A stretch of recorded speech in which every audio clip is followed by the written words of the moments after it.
Salut à tous, j'espère que vous allez bien. Bienvenue à Clermont-Ferrand.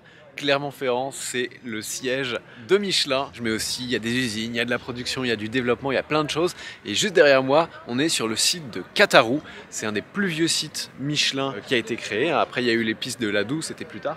Mais le site de Catarou est bien plus ancien. On y développe notamment les pneus avant de MotoGP, on les fabrique.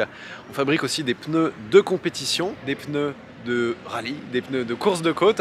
Et aujourd'hui, c'est top secret, hein. À l'intérieur, il y a 99% des choses, on n'a pas le droit de les filmer. Mais aujourd'hui, exceptionnellement, je vous emmène avec moi. On va produire un pneu de voiture de course. Donc vous allez voir vraiment toutes les étapes de la production du pneu. Clairement, moi, le premier, de l'extérieur, un pneu, on dirait un rond de gomme, hein, c'est tout con. Mais en fait non, dans un pneu il y a plus de 200 composés, c'est extrêmement complexe, il y a énormément d'innovation, d'évolution. Et aujourd'hui on est là pour voir comment on assemble, comment on fabrique un pneu. On met les chaussures de sécurité, on met les bouchons d'oreille, on met les gants parce que bon, équipement de protection indispensable à l'intérieur de l'usine. Et on va voir comment on fabrique un pneu. Avant toute chose, si t'es pas encore abonné et que tu veux plus de contenu comme celui-là, je t'invite à le faire tout de suite, active la petite cloche des notifications et mets tout de suite un pouce bleu à cette vidéo qui va t'apprendre comment fabriquer un pneu. Allez, on rentre.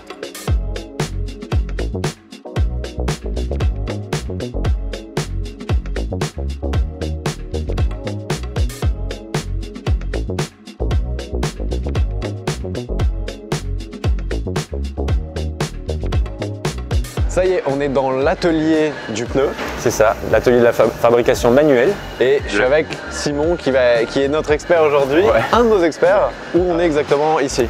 Alors on est à Catarou, donc à Clermont-Ferrand. Hop, je tourne, alors je fais attention parce qu'il y a plein de choses qu'il ne faut pas montrer, comme c'est un endroit... Il y a pas mal de zones confidentielles. Mais qu'est-ce qu'on fait ici qu'il ne faut pas montrer par exemple? Ici, voilà, c'est de la fabrication manuelle, donc on fait des pneus compétition uniquement. Ce que tu me disais qui était intéressant, c'est que la compétition, c'est pas juste du marketing et de la pub, c'est vraiment le laboratoire. Nous, c'est ici, on va tester vraiment tous nos produits. Là, en ce moment, on a le gros axe qu'on développe en ce moment, c'est le tout durable, hein, les matériaux tout durables. Donc on a un pneu pour l'instant qui est à 53%. En moto I, on a un pneu à 46% à l'arrière, mais qui va augmenter cette année. Là, on le verra bientôt à la fin du mois. Donc voilà, le challenge, ça va être ça, hein, de créer tous ces pneus durables et performants. Voilà, le but du jeu, c'est d'avancer une performance, mais que ce ne soit pas au détriment du reste. Donc on a des fabrications manuelles. Alors pourquoi on fait les choses manuellement? Parce que ça, c'est aussi sur une question qu'on nous pose. Si je parle en termes de volume, on fait plus ou moins 300 000 pneus à l'année, un peu plus. Bon voilà, après ça va dépendre des années. Ici là? Ouais, juste ici. Waouh. Voilà. Par contre, on fait 2500 changements de dimension par an. C'est-à-dire qu'on passe notre temps à faire que des petites séries. On ne va jamais faire de gros volumes et du coup on a besoin de réactivité, donc de changer souvent de dimension, et c'est pour ça principalement qu'on fait les choses manuellement. On ne fait pas de stock, c'est un peu comme au marché, je te disais tout à l'heure, les fruits doivent être frais, bah, nous aussi les pneus doivent être frais.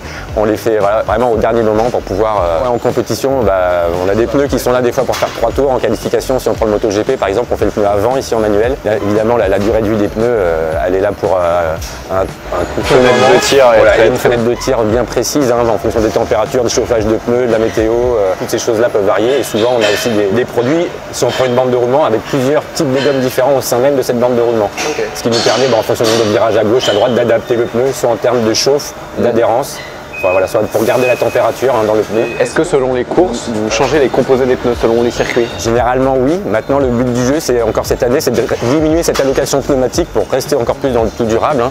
Donc maintenant on a des pneus qui peuvent être valables pour plusieurs circuits. Et si on part sur un circuit, je sais pas, il y a 4-5 virages à droite avant le premier virage à gauche, bah, le pneu au niveau gauche, la température va descendre et on n'aura plus cette accroche. Donc dans ces cas-là, on met une gomme plus tendre à gauche, aussi bien en termes d'accroche, mais surtout pour maintenir la température pour que cette gomme fonctionne. Ce que me disait Simon aussi, c'est que le Covid... La période Covid, on a eu le changement de réglementation en endurance. Ça s'est passé de la LMP1 à la Hypercar, donc plein de changements de réglementation, donc adapter ces nouveaux pneus. Donc tous les essais qui étaient prévus en dynamique, avec le Covid, tout a été annulé. Donc ça nous a permis de nous challenger aussi, hein, de continuer à travailler, puis travailler différemment. Donc tout ce qui est simulation de roulage, ça c'est hyper important maintenant pour le développement des pneus, hein. Voilà, on va développer énormément en simulation. On testera dynamiquement en physique sur une rouleuse, hein, quelque chose de bien spécifique où on peut changer le revêtement, etc. La première fois qu'on a monté le pneu sur la Toyota, donc il y a quelques années, il a été validé à 98% lors du premier test. Et maintenant on arrive à faire entièrement le pneu en simulation avant. Donc plus à faire plein de tours. C'est ça, le côté on grille de la gomme, etc. De l'essence. Il y avait un côté fun, il y avait un côté durable, on n'y était pas du tout, hein, donc tout ça, ça nous a permis de travailler différemment, de nous remettre aussi en question sur les façons de faire. Et on est devenu aussi expert, voilà, en simulation pour le développement des pneus. Ok. Donc là on arrive sur un groupe de machines qu'on a réservé exprès pour toi. Hein. Donc c'est un pneu qu'on appelle un course de côte. Donc ça ressemble un peu à un rallye asphalte. Donc c'est un pneu qui va être vendu donc en compétition dite client. Hein. Donc là, le pneu que je vais faire aujourd'hui, il va servir après en compétition. Exactement. Alors on va t'aider un petit peu, hein, notamment Gatien qui va t'aider. Alors mais ça va le faire, à celui qui va récupérer mon pneu, s'il se passe quelque chose d'avance. Hein, on relèvera le code à barre si tu veux, il n'y a pas de problème. On a toute la traçabilité, on saura, mais ça va bien se passer. On est là pour veiller au grain. Hein. Donc il y aura 2 étapes de fabrication. La première machine, ça s'appelle une PAP, pose à plat, un tambour. Hein, on va poser des produits les uns autour d'autres. C'est un petit peu un millefeuille, un pneu, on va poser plusieurs couches. Et donc on fera une carcasse. La base du pneu qu'on appelle la carcasse. La carcasse, exactement. Et après, sur une deuxième étape de fabrication, on va fabriquer ce qu'on appelle un bloc sommet. La machine transfère le bloc sommet sur la carcasse conforme, donc gonfle. On voit les flancs qui apparaissent, donc là, une petite bande magique, tu verras, ça sera un peu magique sur ce côté-là. Et après, on a un pneu cru que nous on appelle un bandage, et puis après, ça partira en cuisson, il va se passer encore plein de choses. Cuire. Okay. Ouais, exactement. Salut Gatien. Salut. Du coup, c'est toi qui vas m'aider à fabriquer le pneu. C'est ça. Donc on va faire le pneu en 2 étapes. Ouais. Donc la première étape, voilà, on va fabriquer ce qu'on appelle une carcasse. Donc voici la coupe d'un pneu. Okay. Donc sur cette coupe, voilà, on va voir les plusieurs épaisseurs qu'on va avoir dans le pneu. Et là, donc la première épaisseur qu'on va couper, ce qui s'appelle la gomme intérieure. Ok. Donc la gomme intérieure, c'est ce qui remplace la chambre à air. C'est une gomme qui est étanche à l'air et à l'eau. J'ai bien fait de m'habiller en blanc en plus, je crois, aujourd'hui. C'est très très intelligent. Voilà, on va prendre des outils chauffés à 170 degrés. Donc on a un petit four à outils. Voilà, donc ici, on a un petit rebord qui va nous servir de guide. Il suffit juste de mettre le ciseau sur le bord ici. Okay. Et on va couper en lissant. Je suis gaucher, je peux le faire dans l'autre sens? Oui, bien sûr. Je commence déjà les ciseaux Michelin. Non,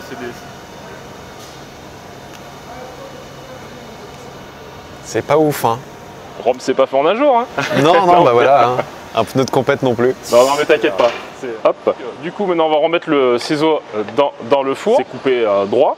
Et là, du coup, on va coller la gomme avec une certaine épaisseur. Dans la gomme, on a rajouté une résine qui donne du collant accru. Donc, on voit bien là. Hop. Ça, c'est le même. C'est la même gomme, exactement la même gomme. Donc, j'appuie légèrement avec mes doigts et on voit que la gomme, elle reste collée. Ok. Là, si je tire, forcément à un moment donné, ça va casser, mais ça va jamais casser au niveau de la soudure. Donc, ce qui permet d'assembler toutes ces couches jusqu'à la cuisson. Juste par de la pression? Juste par de la pression, okay. La pression à froid. Donc maintenant, on va faire une soudure. Je te montre à peu près quelle épaisseur il faut faire et je vais te laisser faire, voilà, jusqu'à la fin. C'est bon, là. T'inquiète pas, on est dans les tolérances. Voilà, maintenant tu vas prendre la roulette, tu vas toujours commencer par le centre et tu vas aller vers l'extérieur. D'accord. Comme ça, en même temps, ça évacue l'air. Hop. Donc maintenant, je vais avancer à l'étape suivante. Donc je vais dire à la machine qu'on va passer à un autre produit, qui est un produit profilé, qui s'appelle la pointe de gomme. Okay. Donc la pointe de gomme, ça porte bien son nom, ça vient ici à la pointe. Donc c'est la même chose, ici on a un creux, et au niveau de ce creux, on peut enfermer de l'air. Donc on va mettre une gomme pour éviter qu'on ait Là pour l'instant, on a fait la couche Pour l'instant, on a juste fait la gomme intérieure, okay. Ici, juste ici, et là on va mettre le produit qui se trouve là. C'est difficile de s'imaginer comment ça va devenir ça, mais... Je rajoute du collant au niveau de ma gomme. Voilà, ça c'est pour éviter justement d'enfermer de l'air entre les couches. Je vais dire à ma machine que je suis prêt à poser le prochain produit. Voilà. Ok, elle marche séquentiellement. Voilà, c'est ça. Okay. Elle est programmée, une fois que je suis prêt, elle est programmée à venir au bon point. Donc là, on voit que c'est un produit voilà, profilé. Et tous les produits profilés, avec le ciseau, on ne va pas couper droit, on va couper comme ça en biseau. On va donner un angle à 45 degrés. Voilà, c'est pour adoucir les surépaisseurs. Et là, donc, je vais dire à la machine qu'on va poser ce produit en manuel. Ok, tu as une pédale qui fait tourner le... Donc c'est ça, on va appuyer sur la pédale qui sert à la rotation tambour. Je dirais que j'ai fait ça toute ma vie. Hein. J'ai l'impression de tenir des rênes. C'est ça. Hop, donc on met le ciseau là, on penche et on coupe, tout simplement. Hop. Et tu appuies avec ton pouce. Ok. On passe à l'étape suivante. Donc maintenant on va arriver sur un produit qui s'appelle les languettes intérieures. C'est génial cette machine, c'est hyper orchestré en fait. Ça c'est très spécifique à la compétition. C'est un tissu textile, comme on voit ici. Dedans à l'intérieur il y a des câbles fibres, textiles, donc aramine, nylon, polystyrène de la rayonne. Ah donc il y a 2 couches de gomme avec les fils au milieu. C'est ça. Donc les languettes intérieures vont venir ici, sur cette zone là. Voilà, pour avoir une meilleure accroche jante. Parce qu'un pneu compétition, ça va faire pas énormément de kilomètres par rapport à un pneu voiture. Donc forcément, il y a plus de contraintes au niveau de l'accroche jante. Donc on va rajouter une épaisseur ici pour avoir une meilleure accroche jante. Latéralement, la déformation, elle soit plus maîtrisée, quoi. C'est ça. On voit ici aussi qu'on a des fils blancs au-dessus et en dessous. Ça, c'est des fils en coton. et ça sert juste à évacuer l'air lors de l'assemblage et de la cuisson. Donc il faut bien le centrer par rapport au couloir et après tu colles avec tes mains, tout simplement. Ça va être un bon pneu de compète. Hein. Oui. Et donc là, pareil, on va utiliser la bichicotte. Faut expliquer ce que c'est. La bichicotte. Alors la bichicotte, c'est un outil, c'est un couteau qui va nous servir à couper entre les tissus textiles et métalliques. Alors pourquoi on appelle ça une bichicotte? Parce que une dent, on peut appeler ça un chicot, un deuxième chicot, donc une bichicotte. On va venir couper entre les câbles avec la petite lame. Okay. Et après, on va prendre la grande lame ici et on va hop, aller dans l'autre sens en se penchant un petit peu pour ne pas blesser en dessous. Alors, on penche un peu parce que si on laisse sinon droit, on va couper ça peut blesser les produits en dessous. Hop. Je descends vers le bas. On suit le sens du câble. Voilà, parfait. Voilà, super. On vérifie l'épaisseur. Parfait. Et là, par contre, on va poser ce qu'on appelle une nappe carcasse. Donc la nappe carcasse, c'est aussi un tissu textile qui est un petit peu plus fin. Ça, c'est l'armature du pneu. C'est comme nous, la colonne vertébrale. Cette nappe carcasse, elle commence ici. Ok. Fait le tour de la tringle, là.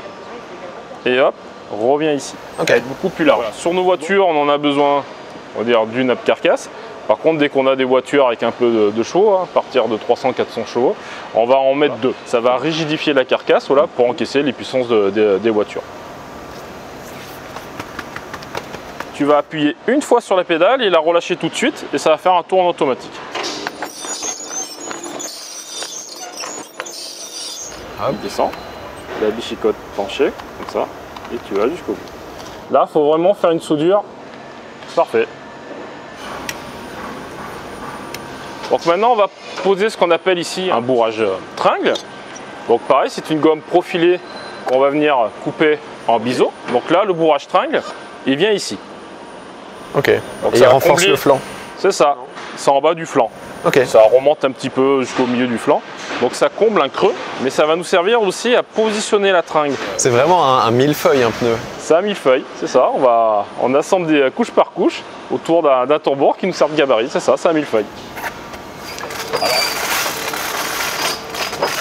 Voilà, tu penches, nickel, et tu coupes. Voilà, tu peux utiliser tes deux mains, hein, ça c'est un produit très rigide. La soudure, elle s'ouvre pas. C'est bon, c'est nickel. C'est bien soudé. C'est bien soudé. Donc maintenant on va passer à l'étape suivante qui va justement de positionner ces fameuses tringles. Okay. Qui va maintenir le pneu sur la jante une fois qu'on a mis en pression. Alors on va mettre une de chaque côté, un cerceau à l'intérieur, un fil qui fait un cerceau qu'on a soudé. Et là on va avoir un autre fil par-dessus qui fait plusieurs fois le tour pour rigidifier cette tringle. Et en compétition, on en a même un troisième pour rigidifier encore plus la tringle pour avoir une meilleure tenue de route. Ouais. Bien contre la falaise, donc hop, une de chaque côté. Alors ça baille un peu, hein. On voit si je plaque en bas, c'est normal, parce que le tambour, alors on fait un pneu qui est 16 pouces, il n'est pas encore à 16 pouces. C'est à cette étape-là où le tambour va gonfler pour être à 16 pouces, ce qui va nous permettre à positionner les tringles. Maintenant, je te laisse appuyer sur cette pédale-là pour aller sur la nouvelle étape. Donc là, le tambour gonfle à 16 pouces. Et avant de gonfler les membranes ici, pour retourner tous les textiles autour de la tringle, comme on voit ici sur la coupe, hein, là on va gonfler les membranes pour hop, retourner ici. Mais avant, en compétition, on va mettre ce qu'on appelle une puce RFID, voilà, qui sert à la traçabilité. Ça, c'est que de la gomme, hein. Mais à l'intérieur, voilà, il y a la puce à l'intérieur. C'est pour faciliter la traçabilité et même sur certains circuits, en sortie de stand, il y a des détecteurs de puces RFID pour être sûr que le pilote a bien mis les bons pneus. Ça sert aussi à indiquer au public quel pneu aussi le pilote a pu installer sur sa voiture. Voilà, c'est bon, on a enregistré. Ça va scanner, ouais. Ça va aller scanner. Et on va voir donc les membranes gonfler et retourner tous les textiles autour.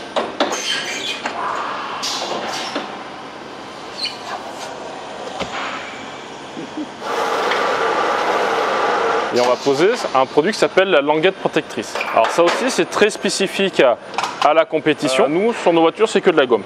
Mais en compétition ici on rajoute voilà, un tissu textile croisé en X. Donc languette protectrice, ça porte bien son nom, il est là pour protéger tout ce qui est montage de pneus sur jante et tout ce qui est mouvement pneu jante. Et tu vas le poser comme les autres à la main.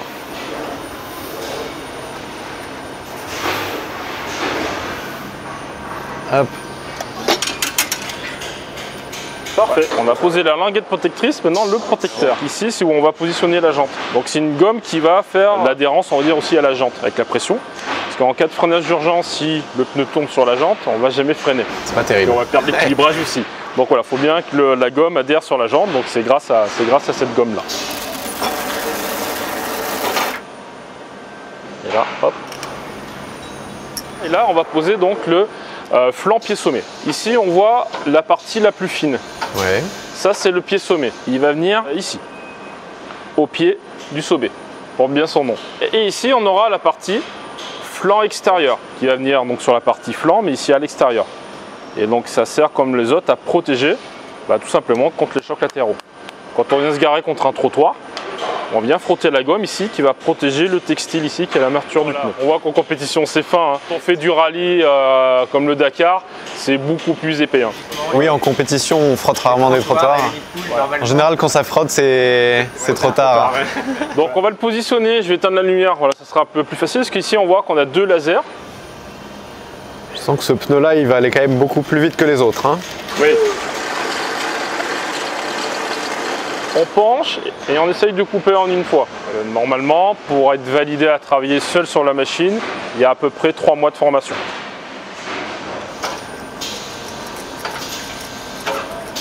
En compétition et sur certains aussi dimensions, comme le pneu avion par exemple, ici il y a beaucoup d'épaisseur. Donc s'il y a beaucoup d'épaisseur, on a beaucoup plus de risques d'enfermer l'air, des bulles d'air. On va prendre une pique ici et on va faire des trous pour faire des évents. Ok. Donc moi j'ai l'habitude, donc je fais comme ça. Comme une pâte à tarte, pour pas qu'elle gonfle. C'était plus rapide quand c'était toi.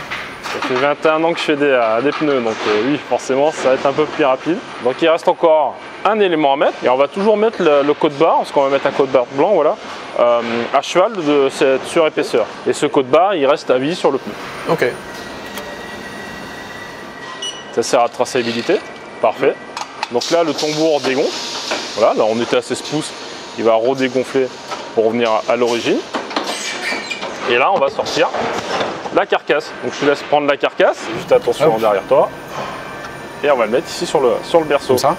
Parfait. Et il va rester une étape, ça va être de retourner les languettes protectrices. Donc on va prendre cette roulette et on va rigidifier un peu le bras, parce qu'on va venir retourner donc la languette protectrice ici. D'accord. Voilà, je reste fixe et on va venir. Voilà. Hop. C'est bon là? Ouais, c'est magnifique. Donc Gatien, il fait ça normalement en 6-7 minutes. Là, on a mis combien de temps? Ça ou ça? Tout ce qu'on vient de tout faire. ce qu'on vient de voir. C'est pas, on est à combien sur la caméra là? 45 minutes. 45 minutes, ouais, donc voilà. C'est en forgeant qu'on devient forgeron. Hein. C'est ça, voilà. Donc petite transition avant la cuisson, on va vous présenter le moule de cuisson. Ouais Thomas, donc tu as fait ton pneu. Hein.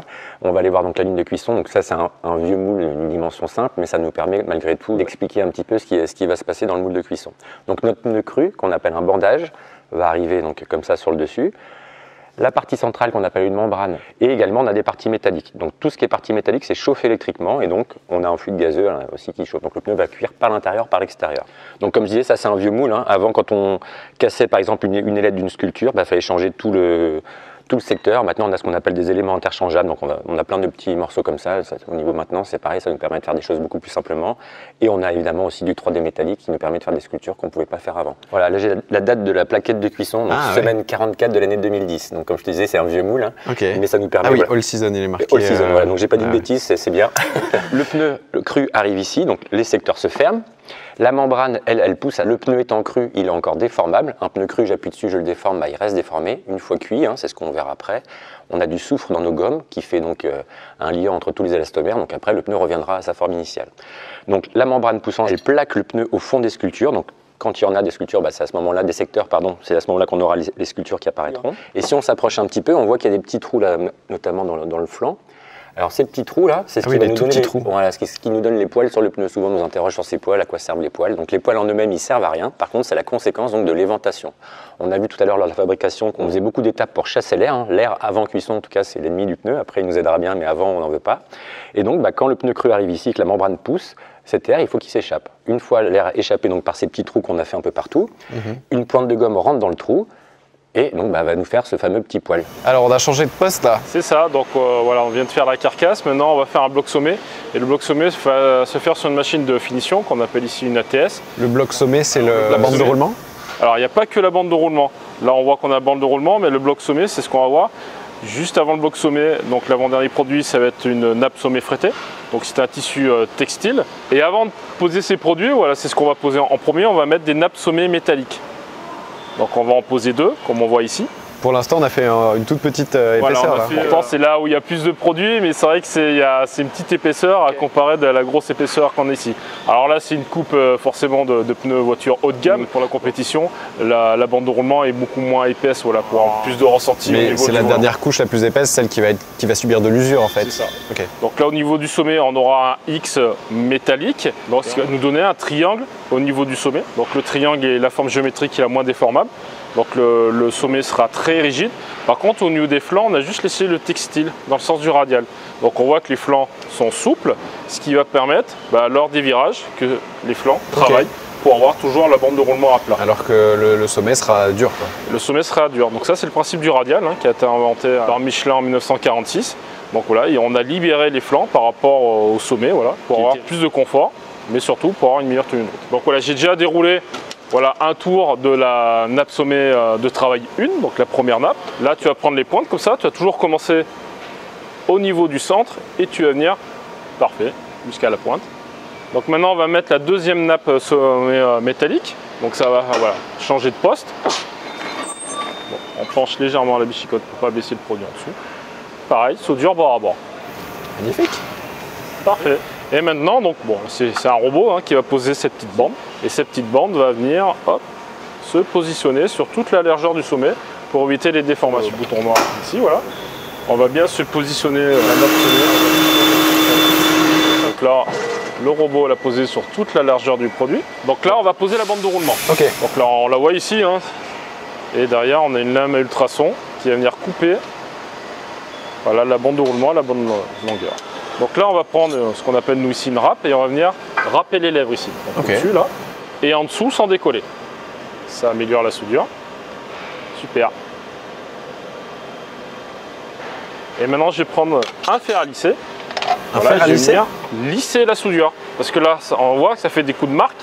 Ça fait des marques de râpe et ça se voit un petit peu après cuisson. Donc on efface juste les... Si tu m'avais dit qu'on utilisait un fer à lisser pour produire des pneus, je t'aurais pas cru. Donc là on va envoyer le sommet sur la carcasse qui est là. Sur le côté la carcasse qu'on a faite juste avant. Voilà, la carcasse gonfle.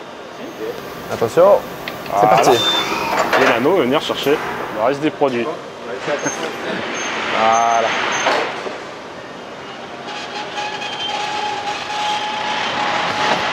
Voilà, donc là, le sommet, c'est la carcasse va gonfler à l'intérieur pour se coller.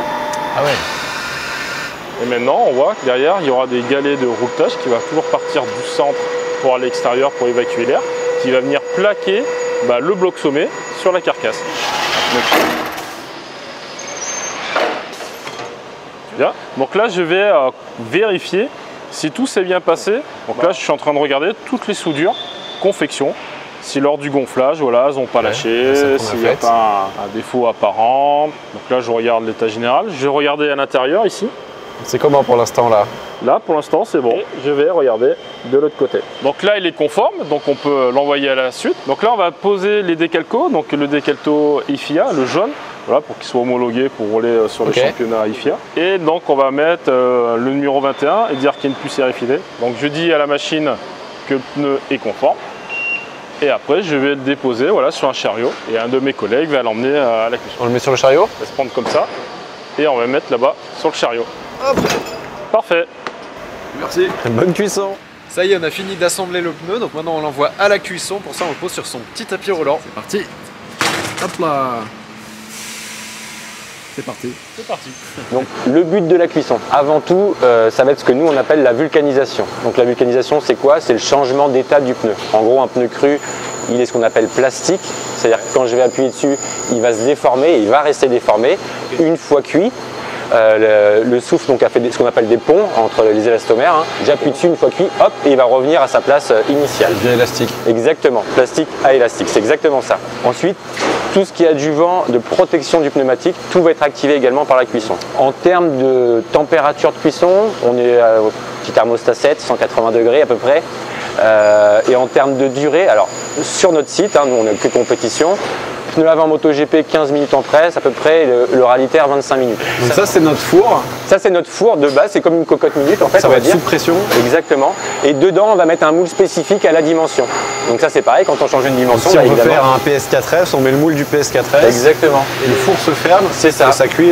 Et tout ce qui est donc sculpture, marquage sur les flancs, etc. Tout se fait à la cuisson. Tout à l'heure tu me parlais par exemple des effets velours. Ouais, sur les flancs là. Exactement. L'effet velours c'est également donc un traitement qui est sur notre ce qu'on appelle la coquille, donc le marquage flanc. Hein. Okay. Et donc ça va changer l'aspect de la gomme et donner cet aspect velours. Ça y est, la confection du pneu est terminée. Après être sorti de la cuisson, il est vérifié sous de la lumière par des ingénieurs qui vont le faire tourner. Regardez visuellement s'il n'y a pas de défaut. Ensuite, s'il détecte des petits défauts, il est passé au rayon X pour vérifier ce qu'il peut avoir comme problème éventuellement. 99% du temps, il n'y a rien, mais il y a un contrôle qualité de taré. Et à la fin, sur les pneus de compétition, on peut rajouter un petit marquage qui s'appelle une vulcanette. En fait, c'est le petit Michelin jaune et bleu qui est joli. Et voilà. Maintenant, vous savez comment on fait un pneu. Et celui-ci, il va équiper une voiture de course. C'est un pneu type course de côte. Donc j'espère que la personne qui en sera équipée aura de bons résultats. En tout cas, voilà, c'était exceptionnel de pouvoir rentrer dans cette usine secrète un petit peu où on fait les pneus. De voir vraiment comment est fabriqué ce millefeuille. C'est vraiment un gâteau en fait le pneu, hein, de la conception jusqu'à la cuisson. J'espère que ça vous a intéressé. Si vous avez des questions sur les pneus, mettez-les dans les commentaires. Je m'efforcerai de vous répondre à ces questions. N'oubliez pas de vous abonner si ça n'est pas déjà fait. Et je vous dis à très bientôt pour la prochaine vidéo. Ciao!